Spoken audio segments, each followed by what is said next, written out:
Howdy y'all, Joe Hills here, recording as I always do in Nashville, Tennessee, and today on the HermitCraft server we are continuing work on our Castle Hohenzollern. We've got all sorts of cool stuff going on up here that I'm really proud of, this roof, these spires and whatnot, but you know what, behind me, things get a little messy. For example, like this is supposed to be a rectangular building at an angle. From up here, however, it becomes very obvious that the distance between like this block and the distance between that block and that block are not the same at all. We're going to have to fix this diagonal. This should not be a rounded curve here. There is supposed to be a rounded tower that sticks out from behind here though. So this whole bit is basically going to get ripped down, rebuilt, and then we're going to roof it and start adding some details. I thought we'd work on walls, and I realized that this courtyard was a little bit too small. I need a room for this wall here as well as this tower, and as I did the math, it kind of took a few hours, but I came to the realization this entire structure here needs to move over by about 8 blocks. The important thing is, Cleo is asleep right now, and we're going to try and do as much of this as we can before she wakes up. Time skip. Well, Cleo, I don't want to criticize you because obviously that's not, good for anybody. The Surgeon General recommends against it. But I suspect that when you did the grid layout, you might have actually done it at like 85% scale. And so as I've been trying to figure out how to save that, I figured out that these buildings I had already kind of rounded up enough that they were okay over here. Right. Okay. And so as I started working on like, where does this tower back here go and things like that, I realized, okay, I got to push this whole diagonal here back further, which then means that this whole thing needs to go back further. And it's all kind of a lot. I am going to have to move the outer walls as well, though. Oh my. Okay. But only on 2 sides, so, that's great. Oh, you But, enjoy making work for yourself, don't you, Joe? Well, here's the thing, though, is, like, we're working on this for months, and so I'd rather spend a week making sure the rest of it works out okay than be mad for, like, the next several months that it, like, everything is ruined, right? Okay, yep, I will accept that as a comment. That yes, fine. Yeah. This is fine. It's gonna be fine. I'm ripping it out, I'm putting it back in. I'm making sure that we have, if we need to adjust things to fit the right number of windows, that it gets adjusted properly.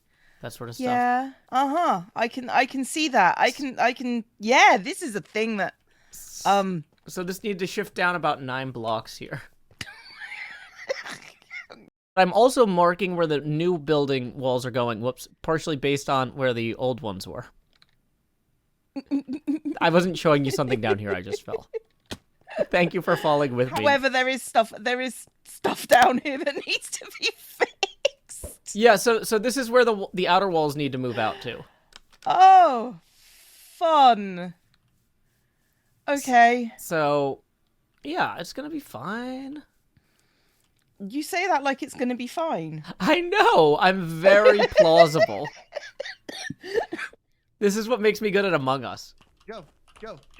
Yeah, what's this? What? Say hello to Cleo's raid. Cleo, welcome! Hey, everybody, Cleo Raiders, I love you guys.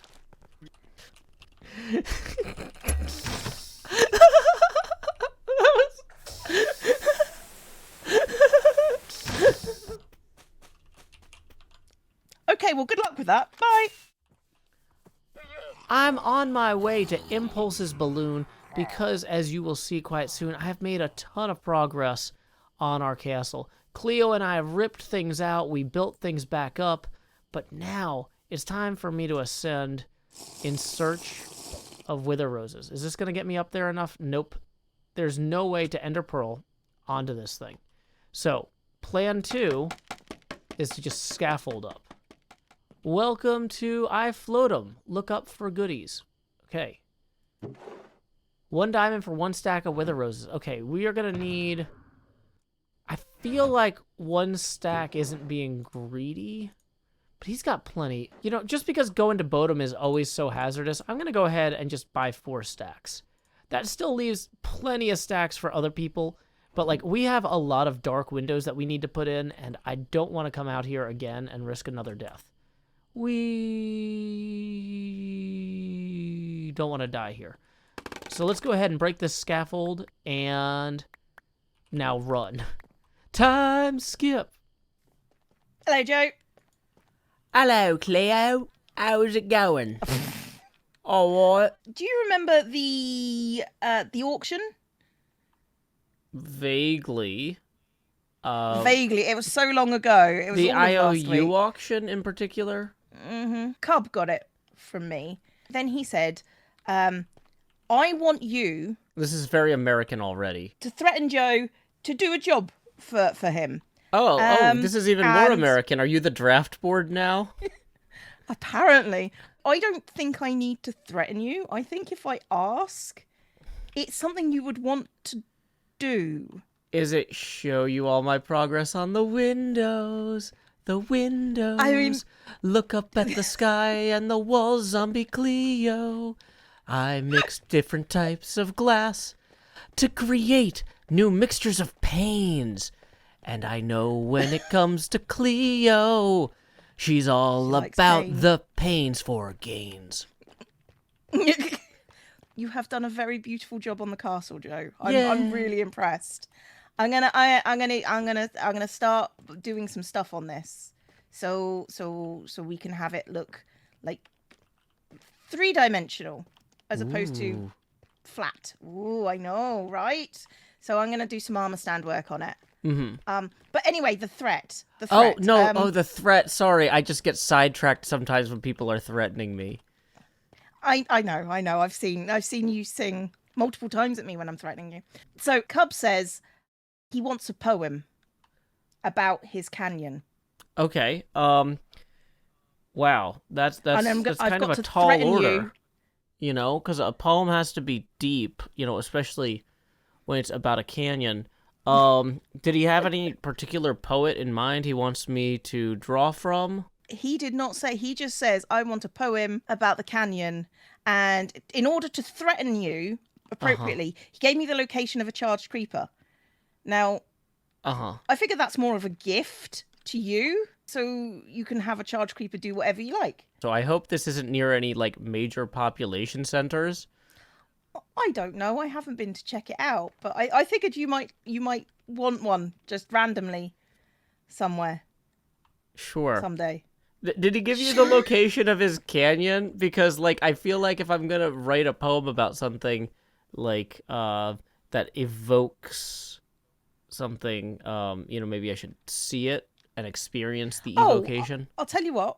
I'll take you over there now. There was a little side passage. I think it's somewhere over here. At least it was. Maybe it's up. Maybe if we go up. I knew where it was, but I really am starting to suspect that Cubfan asked you to lure me to my death. I mean, if I was going to lure you to your death, I'd just kill you, Joe. Yeah, that's true. Home is where the death is. I don't remember. Maybe you should contact Cub and ask to see it because I've No, lost it. he made you his agent.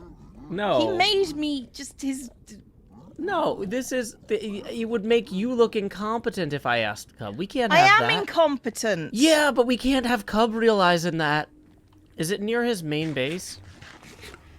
Yeah. Okay, his main base is way over here. What?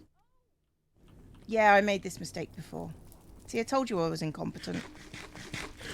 Well, more importantly, Cleo, you showed me you were incompetent. I'm a visual learner.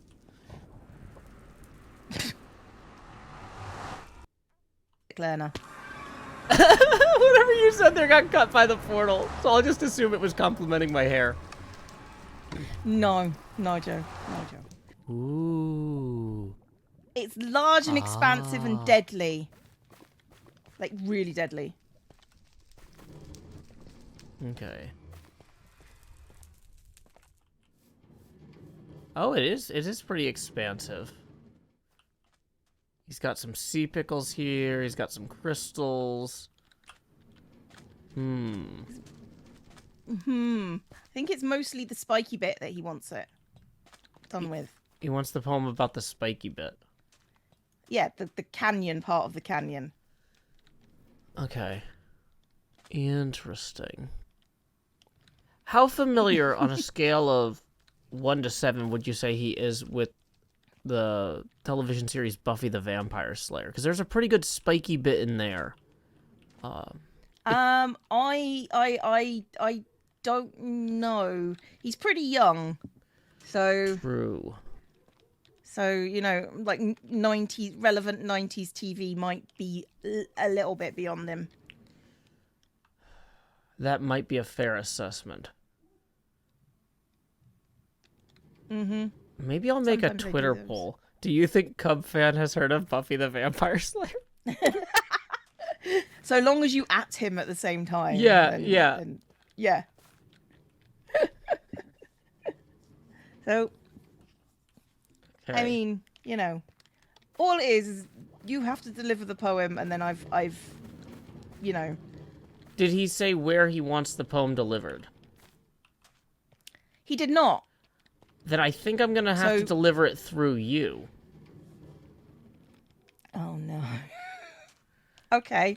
I feel that's fair. If I'm going to make you do a poem, Well, he's Then- commissioning you to then- do the whole job, top to bottom, right? So once I write Yeah, the poem, like- I think that I need to give it to you to read to him. you want me to do a poetry. Okay. I can do a poetry reading. So you've seen it now. Mm-hmm. Saw It's it. very majestic. Observed its majesty. Mm-hmm. Somebody hasn't slept lately. Oops.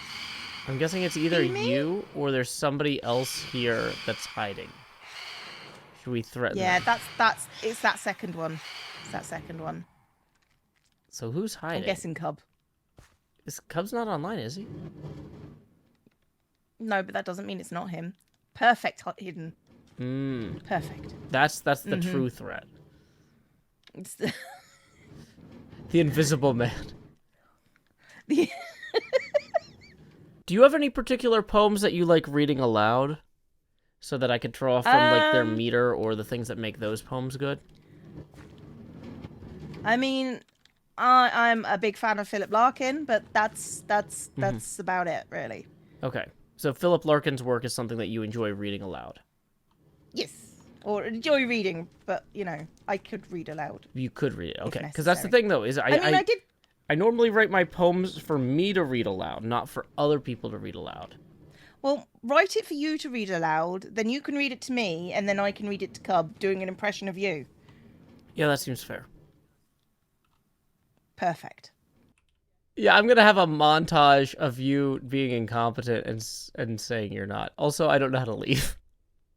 Where's the exit? Zombie Cleo provided us with these charged creeper coordinates, and you know what?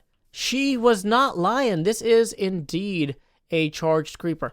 Now, Zombie Cleo, of course, being amazing at threats, didn't really need to come all the way out here with me in order to make me terribly, terribly afraid of this. So, what we're going to do is, oh, you know what? I'm realizing I should have put, let's put some scaffolds in our offhand here. Or, you know, our hotbar in general. We're just going to go ahead and put some scaffolds in along the ground here, just as a treat. Because, you know, everybody needs those. Then, we're going to go down a few blocks this way. And I think if I'm clever with the pickaxe, I can remove these without hitting the scaffold. Boom. Torches in here. 1, 2, 3, 4, 5, 6, 7, 8. What we need to do first is see, can we actually make things pop up there?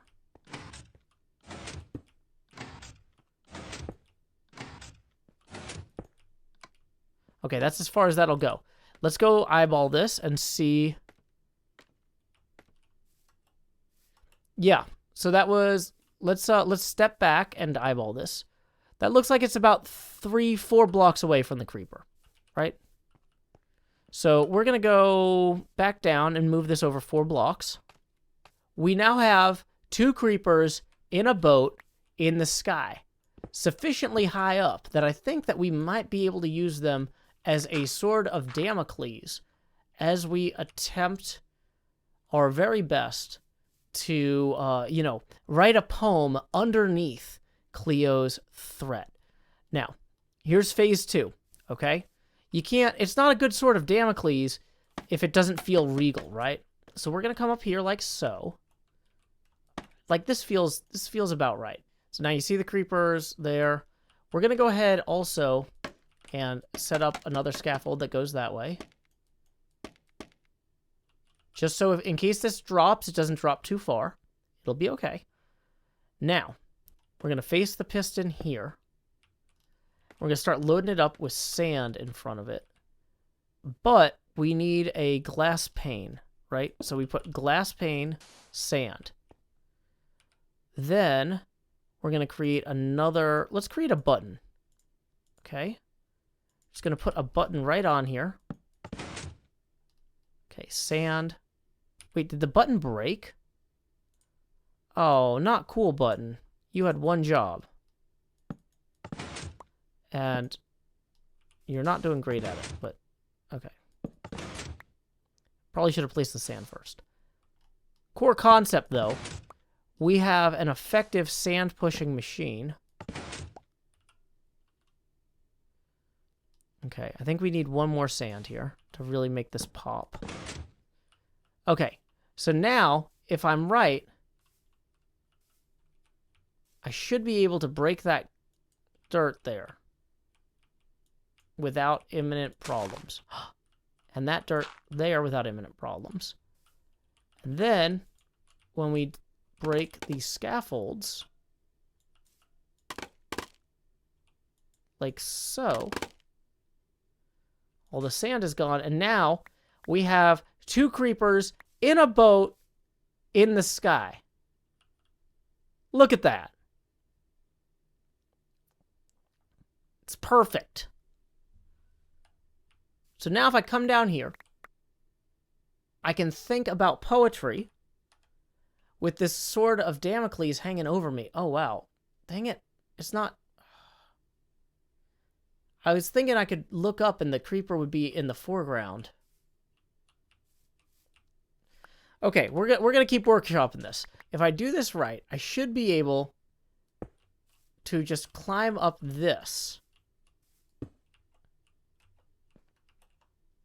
and not wake the creeper. Okay. And then when I press F5 here, there we are, the perfect place to write poetry. Why can't I use the book? Oh, I can't use the book when I'm looking at the boat. Dang it, game. I took some time between scenes to think about what I wanted to write, and I'm not sure that I have a Philip Larkin poem ready for Zombie Cleo. So instead, I had a different idea, something more Hunter S. Thompson-esque, that I'm going to call Lower Jaw. And I have this kind of scrabbled out. Let me get it into Minecraft, though, and then we'll edit it from there. We're going to get the rough version into the game with the magic of speed type in. We are back below our boat, and I have prepared a second poem for Zombie Cleo to consider. This one's a little bit more Shel Silverstein inspired. Oh, hello, I didn't see you there. I was just down here beneath these creepers working on my next poem. Scar snuck up on me while I was in my thinking tree, and he delivered decisively this head of an armory zombie. So I guess I'm just scarred for life now, and we'll just keep wearing it, whatever, that's fine. Anyway, I've got 3 poems. Some of them rhyme. Lower Jaw, not suitable for Cleo's needs. Grounded, not suitable for Cleo's needs. Oh no. When I typed the last one, I hit escape when I was done, instead of done. Ah, I'm gonna scream. I guess we're gonna write it again. Wow, Cleo, I have to say, these windows are looking better every day. They look amazing, don't they? It's just little things. Just, oh, I'm so pleased with them. I'm like really pleased. Are these invisible armor stands? This is all armor stands. Each of these little windows has like 12 armor stands on it. Because yeah. So It's this gorgeous. area is going to get a bit laggy very quickly. Actually, it's probably not. Well, that's Probably fine. okay. I mean, I just spent 3 days away from here working on poetry. Actually, I worked on it under the creeper boat that you told me about, like a sword of Damocles hanging over me. Oh, so it's still there. It is still there. It's still there, despite Pearl and Scar each making efforts to blow things up as close as possible to it while I stood there. Oh no. Oh, and Scar also put this helmet on me. Yeah, I was going to ask, but then I figured it would be rude because you might have just decided to become a zombie pirate. Yeah, you know what? I thought maybe if I put this on, you would actually love me, but clearly it's not working, so I mean, I'm you just know, going to leave it might on just so I be don't hurt you Scar's feelings. Thing. Okay, so did you finish the poem? Okay, so about the poem. Oh no. Okay, so Philip Lorcan has a very particular style. I didn't want to admit this when you mentioned Yes. him, but I have never heard of him, okay? And so here's the thing, though, is I looked this up, and according to Shaw, he was an exceptionally regional poet. He was from Coventry, and he wrote stuff for England. So he's very Yes. famous in England, but he is not world-renowned by intention. No, he is not. No. Okay? So I had to kind of get into the spirit of writing in the voice of other poets to try and capture his spirit. So for practice... Did you become British, is what you're saying? Well, I mean, that's a whole citizenship process that I don't have time for today. But Just today. Just maybe today. Tomorrow. so I was like, okay, well, let me try writing a poem about the canyon just to get my head around the canyon in the style of a different author, right? And so I thought, you know who's very wise and makes great suggestions is Asuma. And Asuma had suggested I embrace the spirit of Hunter S. Thompson more. So, here we go. I remember this. I call this no. lower jaw. And this is in the kind of writing style of Hunter S. Thompson. He wasn't a poet, but he was a writer, and he had a cadence. So here we go. At some point, I lost my appetite. I still eat. I have to. We all have to eat. I eat food or order it made, and it waits briefly on a plate of some sort or another, but it's never a meal. It's self-medication. Treating the symptoms. Dizziness, poor coordination, lack of concentration, lack of focus. But the canyon. It's more mouth and jaw above an endless stone belly, exposed teeth all bared toward the sky like they're about to tear into the rest of the galaxy's soft, waiting underbelly. The canyon hungers. It told me it hungers for caves. I saw the signs. It yearns to feel emptiness beyond hunger. It demands caves. Deeper than its animalistic instincts, its wishes etched into wood as it screams from every side, cave. From every sign, cave. The canyon hungers. It has seen inside of Cubfan a love of space. And like the cat waiting beside its unconscious owner, it will soon feast. I doubt my appetite will return, but I could eat.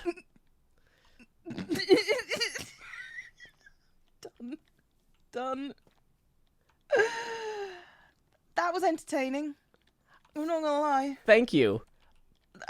But I knew it wasn't fit for your needs. So, I am willing to read that to Cubfan in that style, but you know. okay.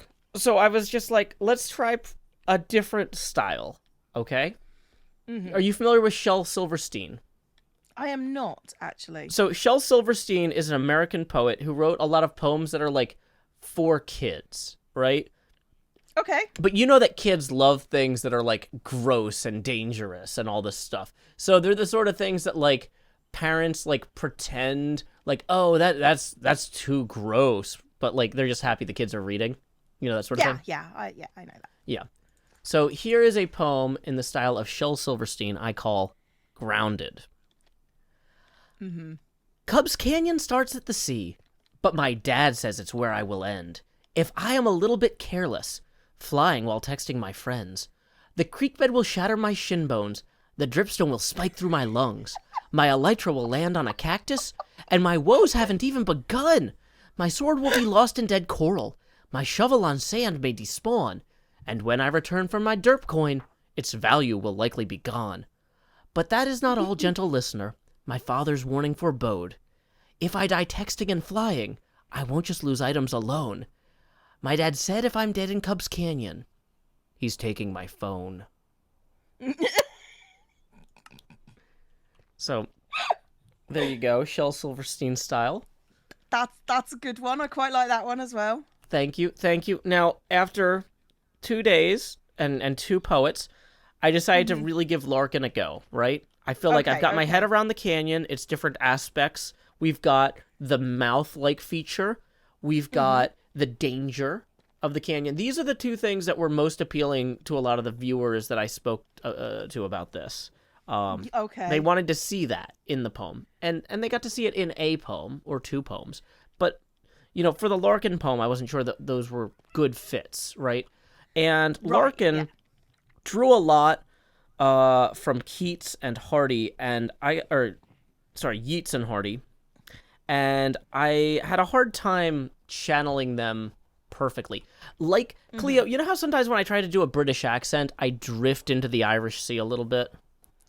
I mean, you don't necessarily drift into the Irish Sea. You kind of drown there. Yeah.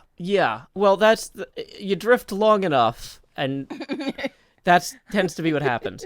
So, here's the thing, is I started aiming for Larkin via Yeats and Hardy, and I think I somehow ended up around Coleridge. So, here we go. Let's go.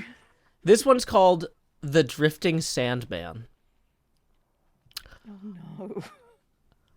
I can cup my hands and lift red sands and let them fall toward the orange powder below, bouncing off crystals and cacti as they flow.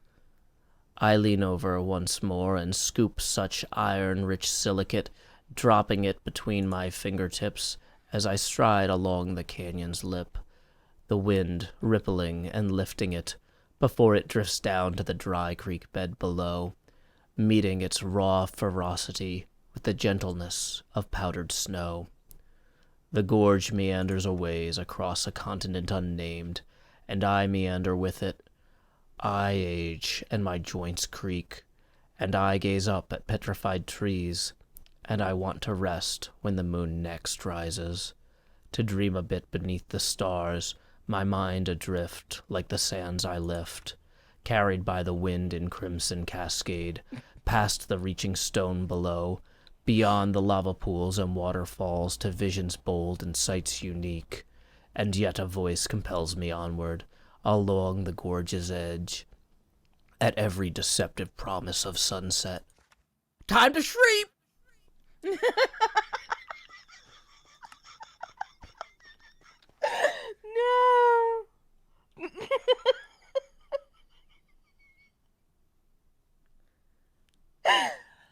Okay, that was an experience, Joe. I have felt experiences here. So, do you feel like I wanted you to try and read whichever one you want to read to Cub? I'm assuming the last one I think is the best and probably the easiest for you. But before I sign the book, I wanted you to read it out loud and see if I need to adjust anything to actually fit your voice.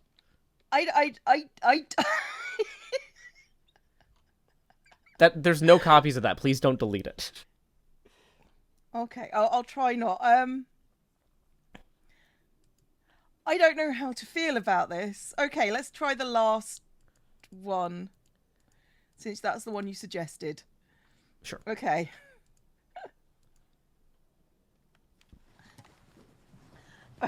Okay, so The Drifting Sandman. It's a good title. Thank you. Took 30 minutes to think of that.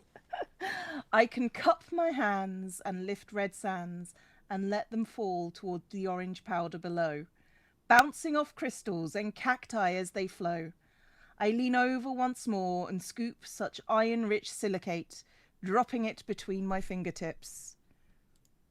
As I stride along the canyon's lip, the wind rippling and lifting it, before it drifts down to the dry creek bed below, meeting its raw ferocity with the gentleness of powdered snow.